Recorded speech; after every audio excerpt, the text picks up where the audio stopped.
Salut tout le monde, bienvenue à laparole.tv. Ici, on élève Jésus-Christ et ça sera toujours ainsi. On n'élève pas un homme, on n'élève pas un ministère, on n'élève rien d'autre que Jésus-Christ. Et aujourd'hui, avant de commencer, j'avais à cœur de vous encourager à prier pour vos enfants. En ce moment, on vit une crise planétaire à cause de la COVID, qui selon moi n'est pas plus dangereux qu'un lion qui rugit dans une cage en fait. Et en ce moment, c'est le gouvernement qui est en train de un peu virer fou avec ça. Et je crois qu'on doit prier Dieu, qu'on doit élever la voix pour Dieu, pour nos enfants, intercéder pour eux, parce qu'ils sont vraiment dans une détresse psychologique, c'est dur pour eux, ils vivent des moments difficiles, j'entends des témoignages percutants à la radio, et je crois que notre rôle en tant que parents, en tant que... c'est d'aller vers Dieu pour eux et d'être intentionné envers eux, de leur demander comment ils vont, comment ils se ressentent à l'intérieur spirituellement, comment ils vivent les choses, s'intéresser à eux. Ne les laissez pas tout seuls dans ce défi, cette montagne à surmonter, mais on doit les aider au contraire, leur donner des outils, être là pour eux, les considérer leur opinion, considérer ce qu'ils ont à dire, les laisser parler, les laisser s'exprimer et les écouter en fait, et comprendre leurs sentiments et les aider à aller vers Jésus-Christ. Amen. Alors, aujourd'hui, on est dans Matthieu, chapitre 18. C'est Jésus, les disciples discutent de sa grandeur, en fait. Commençons sans plus tarder. À ce moment-là, les disciples s'approchèrent de Jésus et dirent « Qui donc est le plus grand dans le royaume des cieux ?» Je vais arrêter direct là. Qui donc est le plus grand dans le royaume des cieux? C'est tellement une question humaine, c'est tellement pas important de savoir qui est le plus grand, pourquoi cette pensée-là charnelle de vouloir être le plus grand, le meilleur, celui que tout le monde regarde, etc. Tu vois que c'était les désirs de la chair, les désirs de l'homme. En fait, on ne doit pas désirer être le plus grand, être vu, être entendu plus que les autres et être plus haut, se mettre sur un piédestal et se valoriser en fait. Et Jésus va expliquer ça. Jésus, après ça, verset 2, Jésus appelle un petit enfant, le plaça au milieu d'eux et dit « Je vous le dis en vérité, si vous ne vous convertissez pas et si vous ne devenez pas comme les petits enfants, vous n'entrerez pas dans le royaume des cieux. » Amen. Et ici, au verset 2, verset 3, verset 2 et 3, Jésus dit, il prend un enfant et dit, si vous ne convertissez pas, si vous ne convertissez pas, et vous ne changez pas en fait, si, comment on peut devenir comme un enfant en fait? Moi, je ne peux pas devenir comme un enfant.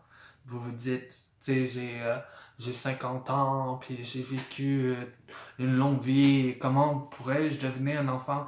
Et c'est simple, en fait. Même si tu as 100 ans, même si tu es rendu à la fin de ta vie, tu peux devenir un enfant de Dieu en acceptant Jésus-Christ et en se repentant des mauvaises habitudes, des mauvaises choses qui sont dans notre vie, afin de devenir un enfant de Dieu, un nouveau-né. Et ça, c'est quand on reçoit le Saint-Esprit, on devient une nouvelle créature. Et toutes choses deviennent nouvelles. On se sépare de l'homme mauvais, des désirs d'autrefois, de la chair, des façons de fonctionner qu'on avait certainement. Avant moi, j'étais différent et aujourd'hui, je suis quelqu'un, je peux vous le dire, mes amis peuvent le dire, ils peuvent le voir, je suis quelqu'un de totalement différent. Et au verset 4, il dit « C'est pourquoi celui qui se rendra humble comme ce petit enfant sera le plus grand dans le royaume des cieux. Et celui qui accueille mon nom en mon nom, un petit enfant comme celui-ci m'accueille moi-même. Mais si quelqu'un fait trébucher un seul de ces petits qui croient en moi, il vaudrait mieux pour lui qu'on suspende à son cou une meule de moulin et qu'on la jette au fond de la mer. Au verset 6, il est dit qui fait trébucher, mais qui fait pécher un de ses enfants, qui fait chuter dans le péché, qui fait faire le mal à un de ses enfants. En fait, c'est pas juste comme lui faire mal ou le persécuter. Là, Jésus dit si quelqu'un ose le convertir vers le mal, cet enfant-là, toi qui es devenu enfant de Dieu, il y a des gens qui sont mal intentionnés, qui veulent vous faire tomber, en fait. Il y a des magiciens, il y a des gens qui sont mauvais dans ce monde et leur objectif, c'est de faire en sorte que les chrétiens se détournent de leur foi et qui abandonnent Jésus-Christ et qui retournent dans le péché et dans le mal, dans tout ce qui n'est pas bien selon le cœur de Dieu. Mais il y a plein de choses. Tu sais, l'adultère, le vol, le mensonge, le mal parler, dire des choses mauvaises, regarder des choses mauvaises. Tu sais, tout plein de choses comme ça que Dieu veut plus qu'on fasse. Mais par contre, il y a des gens qui essaient qu'on refasse ces choses-là. Et intentionnellement, ils vont le faire. Et il faut être réveillé à ces choses-là. Jésus met en garde contre la tentation au verset 7. Malheur au monde à cause des pièges. Les pièges sont inévitables, mais malheur à l'homme qui en est responsable. Si ta main ou ton pied te pousse à mal agir, coupe-les et jette-les loin de toi. Mieux vaut pour toi être entré dans la vie boiteux ou manchot que d'avoir 2 pieds ou 2 mains et d'être jeté dans le feu éternel. Et si ton œil te pousse à mal agir, arrache-le et jette-le loin de toi. Mieux vaut pour toi entrer dans la vie avec un œil que d'avoir 2 yeux et d'être jeté dans l'enfer de feu. Amen. Vaut mieux pour toi être radical contre le péché. Il faut mieux être radical contre le péché dans notre propre vie. Je les ai cités plus loin. Des choses qui nous poussent à faire le mal. Et ces pièges sont inévitables. Oui, on va être piégé. Jésus a été piégé. Mais si on est attentif et qu'on est connecté au Saint-Esprit, on va déjouer ces pièges-là, puis on va savoir exactement c'est quoi qui se passe et on va répondre d'une façon surnaturelle avec le Saint-Esprit. Amen. Alors Jésus met en garde contre le mépris. Bon, verset 10. Faites bien attention de ne pas mépriser un seul de ces petits, car je vous dis que leurs anges dans le ciel sont continuellement en présence de mon Père céleste. Ici, Jésus utilise un enfant encore, tu sais. Il y avait l'exemple, justement, en plus, il avait pris un enfant pour le mettre à ses côtés. Celui qui ressemble à cet enfant, mais tu sais, il va pouvoir entrer dans le royaume des cieux, ça lui appartient, etc. Puis là, il dit, mais il y a des anges constamment dans le ciel qui sont en présence de Dieu, qui nous regardent et qui nous surveillent pour voir, ils nous protègent en fait. Ils nous protègent. C'est grâce à Dieu et c'est une bénédiction incroyable de savoir que Dieu nous protège, mais on ne doit pas parler à ces anges-là. On ne doit pas élever la voix vers les anges, mais on doit élever la voix vers Jésus-Christ.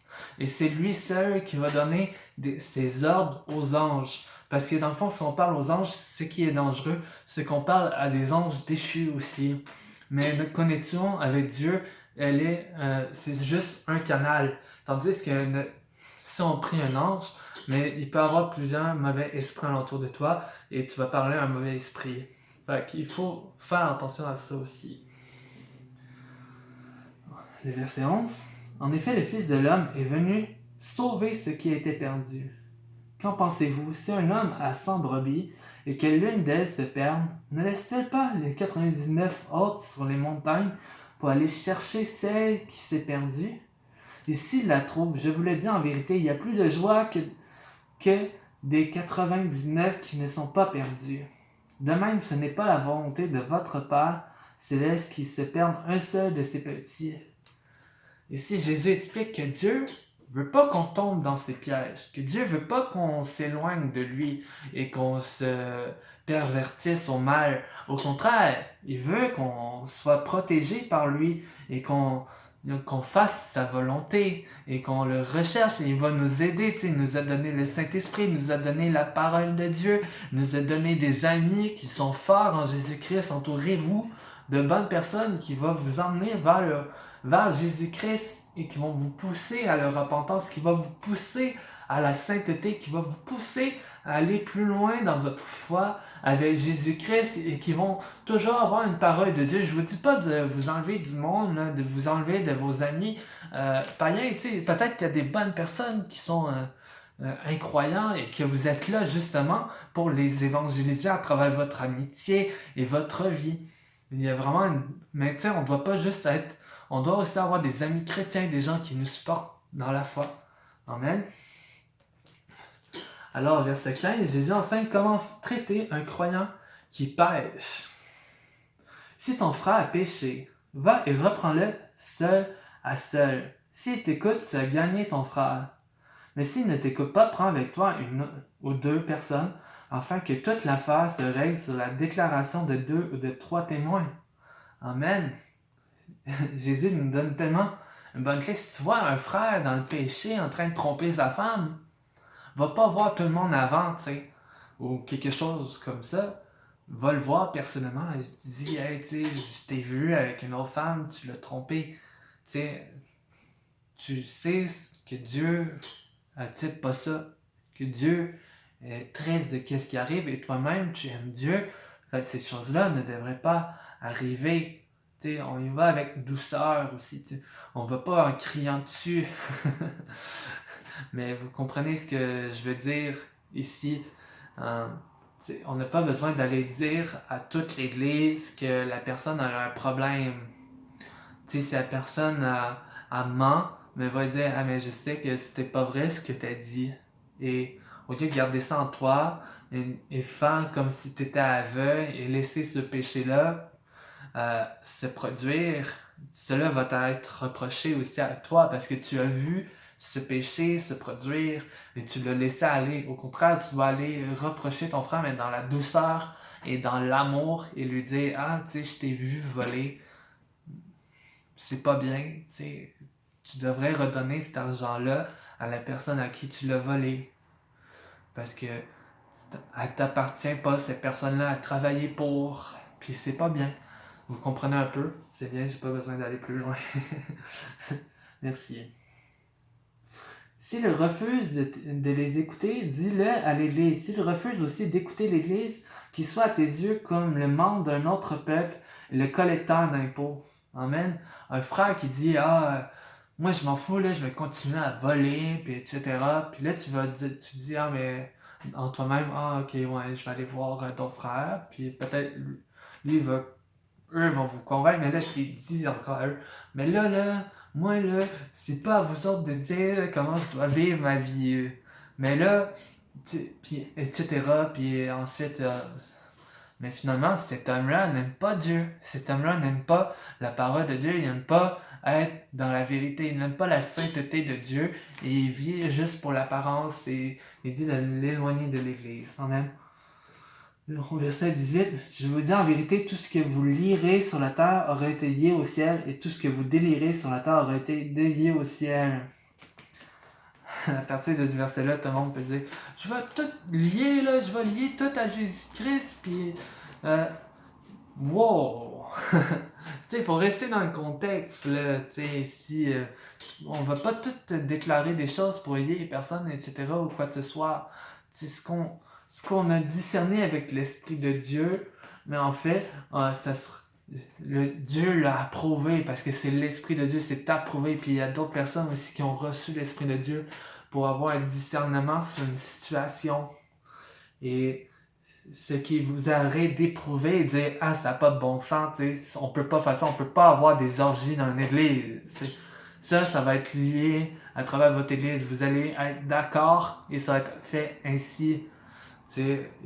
Parce qu'il faut avoir du discernement aussi. Il ne faut pas laisser tout vent de doctrine entrer dans l'Église.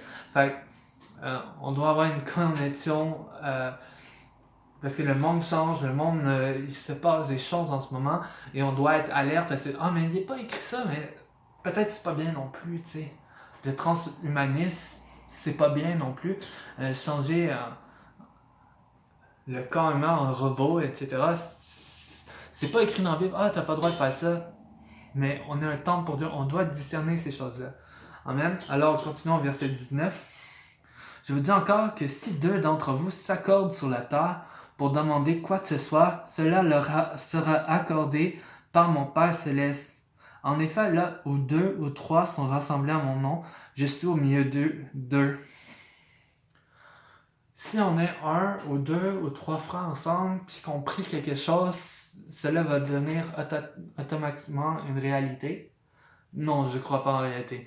En fait, c'est que on pourrait prendre ça littéralement et dire, bon, là, moi, je veux une voiture, une Corvette, je veux un manoir, puis je veux une piscine creusée. Ces choses, ce sont totalement des choses de la pensée de l'homme. Ce qui est dans la pensée de Dieu, ce qui est pur, parfait et agréable, cela, Dieu va le faire. Si vous avez un besoin d'ordre spirituel pour aider votre famille, et non pour vous enrichir, mais là, Dieu va l'accorder, t'sais. Vous comprenez un peu, il ne faut pas abuser de ces paroles-là et en faire ce qu'on veut. Amen. Alors continuons. Jésus rencontre la parabole du serviteur débiteur. Alors Pierre s'approcha de Jésus et lui dit, Seigneur, on est au verset 21, Seigneur, combien de fois pardonnerai-je à mon frère lorsqu'il péchera contre moi? Est-ce que ce sera jusqu'à 7 fois? Jésus lui dit, je ne te dis pas jusqu'à 7 fois, mais jusqu'à 70 fois 7 fois. C'est pourquoi le royaume des cieux ressemble à un roi qui a voulu... Arrêtons au verset 23. Si tu as un litige avec un frère, va le régler. Si tu as un litige avec quelqu'un, va le régler. Va créer un contrat avec cette personne-là.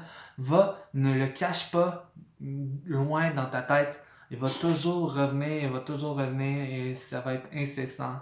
Il faut enlever cette chose-là. Il faut enlever ce litige avec ton frère et que tu le règles à l'amiable avec. Et si quelqu'un vient demander pardon, tu dois le pardonner pleinement. 77 fois, 7 fois, ça veut dire parfaitement. C'est une expression de la perfection. Si quelqu'un te demande pardon 1 million de fois, tu vas toujours lui pardonner parce que tu comprends le pardon que Jésus-Christ t'a donné. On va y arriver dans les prochains versets. Au verset 23, c'est pourquoi le royaume des cieux ressemble à un roi qui voulut régler ses comptes avec ses serviteurs. Quand il s'est mis à l'œuvre, on lui emmena un qui devait 10 000 sacs d'argent. C'est beaucoup d'argent. C'est vraiment beaucoup d'argent. Mettons, on pourrait dire aujourd'hui 10 millions, là, tu sais. Comme il n'avait pas de quoi payer, son maître ordonna de le vendre. Lui, sa femme et ses enfants et tout ce qu'il avait, afin d'être remboursé de cette dette. Le serviteur se jeta par terre et se prosterna devant lui en disant « Seigneur, prends patience envers moi et je te paierai tout. » Rempli de compassion, le maître de ce serviteur le laissa partir et lui remit la dette. Une fois sorti, ce serviteur rencontra un de ses compagnons qui lui devait 100 pièces d'argent. Ça, c'est pas beaucoup d'argent, tu sais. Il l'attrapa à la gorge et se mit à l'étrangler en disant « Paie ce que tu me dois. » Son compagnon tomba à ses pieds en le suppliant « Prends patience envers moi et je te paierai. » Mais l'autre ne voulut pas et alla le faire jeter en prison jusqu'à ce qu'il ait payé ce qu'il devait. À la vue de ce qui était arrivé, ses compagnons furent profondément attristés. Ils allèrent rencontrer à leur maître tout ce qui s'était passé. Alors le maître fit appeler ses serviteurs et lui dit « Méchant serviteur, je t'avais remis en entier ta dette parce que tu m'en avais supplié. Ne devais-tu pas toi aussi avoir pitié de ton compagnon, comme j'ai eu pitié de toi ?» Et son maître irrité le livra au bourreau jusqu'à ce qu'il ait payé tout ce qu'il devait. C'est ainsi que mon Père céleste vous traitera si chacun de vous ne pardonne pas à son frère de tout son cœur. Amen. Ici, il faut comprendre, Jésus explique la grâce. La grâce, c'est une faveur imméritée dans nos vies. On ne mérite pas cette grâce, en fait. On ne mérite pas ce pardon. On ne peut pas l'acheter. On ne peut pas faire quelque chose. C'est gratuit. C'est le don gratuit de Dieu. C'est en fait qu'on est sauvé de nos péchés.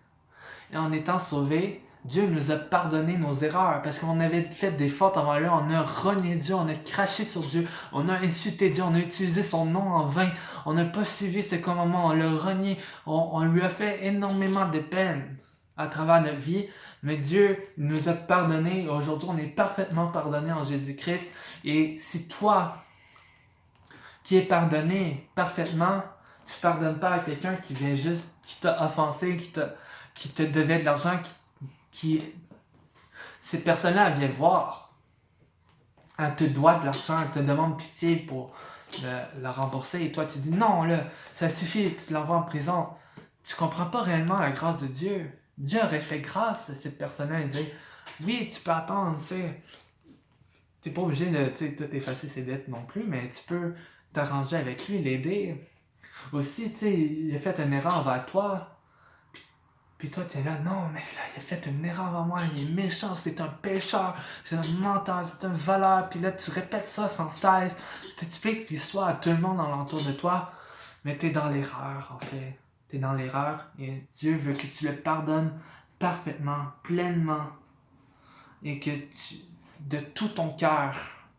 Et ainsi, Dieu va te pardonner. Mais si toi, tu ne comprends pas la grâce de Dieu, ça veut dire que tu ne comprends pas la grâce de Dieu, en fait, si tu ne pardonnes pas à celui qui vient te demander pardon. Alors, pardonnons-nous les uns et les autres. Voici ce qui termine le chapitre 18 de Matthieu.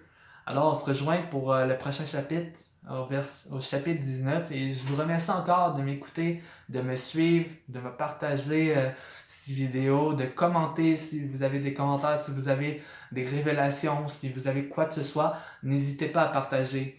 Amen. Au revoir.